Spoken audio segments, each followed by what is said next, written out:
నమస్తే, welcome to my channel Gayatri Pavan speaks. ఈరోజు మనం బాగా పండిపోయిన అరటి పళ్ళతో ఎరువు ఎలా తయారు చేసుకోవాలో చూద్దాం. ఈ మధ్యకాలంలో అందరూ కుండీల్లో మొక్కలు పెంచుకుంటున్నారు, అలాగే మిద్దె తోటలు కూడా పెంచుతూ ఉన్నారు.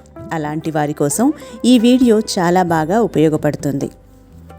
ఒక్కోసారి మనం అరటిపళ్ళు తెచ్చుకుంటాం, వాటిని ఇంట్లో వాళ్ళు తినకపోవడం వల్ల అవి మెత్తగా అయిపోయి నల్లగా మారిపోతాయి. అలాంటప్పుడు ఇలా ఎరువులాగా తయారు చేసుకోవచ్చు. బాగా పండిన అరటిపళ్ళను తొక్కతో పాటు తీసుకుని ఇలా మెదుపుకోవాలి. అరటిపండు గుజ్జు ఎంతైతే ఉంటుందో దానికి సమానంగా బెల్లం తీసుకోవాలి. ఈ అరటిపండు బెల్లం మిశ్రమాన్ని ఒకసారి మిక్సీ పట్టుకోవాలి.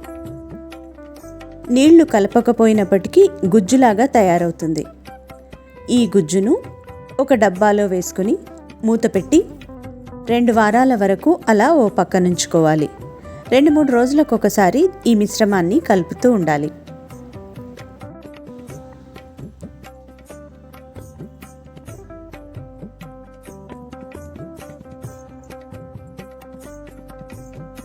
పదిహేను రోజుల తర్వాత మిశ్రమము ఇలా తయారవుతుంది.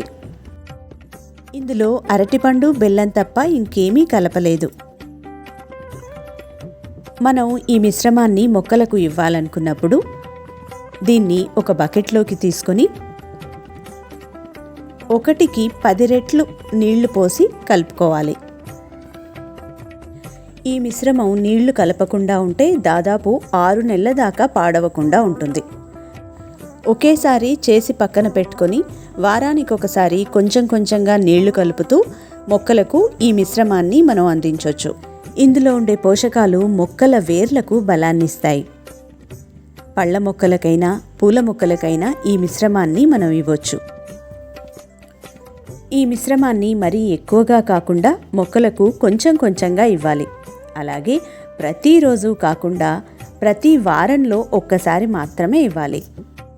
ఇప్పటి నుండి నల్లగా మారిపోయిన అరటిపళ్లను వృధాగా పడేయకుండా మొక్కలకు ఎరువు తయారు చేయాలనిపిస్తోందా మీకు కూడా? అయితే వెంటనే ఈ వీడియోను లైక్ చేయండి, మీ ఫ్రెండ్స్కి రిలేటివ్స్కి షేర్ చేయండి. ఇప్పటి వరకు సబ్స్క్రైబ్ చేసుకోకపోతే ఖచ్చితంగా సబ్స్క్రైబ్ చేసుకోండి. గాయత్రి పవన్ స్పీక్స్.